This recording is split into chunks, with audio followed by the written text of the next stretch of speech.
Hi, it's Steve. Today we'd like to show you how to replace a door handle on your dryer. It's a really easy repair. Let me show you how we do it. Now, if the old handle is still attached to your dryer, you'll need to remove that first. So take a stiff putty knife, then carefully slide that in on the right-hand side of that handle, being careful not to damage the paint, and just about the center of it, press it in firmly to release the tab. Tilt that end out, remove the handle and set it aside.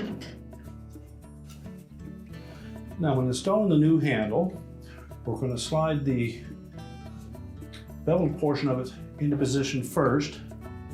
But to make sure that the latch connects on the back, we need to make sure that we push that in quite firmly.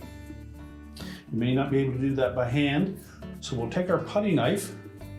We're going to cover the end of that quite well.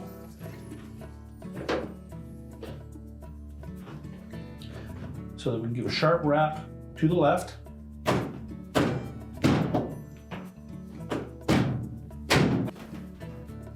Now, once we have that snap firmly into place and it's flush, our repair is complete.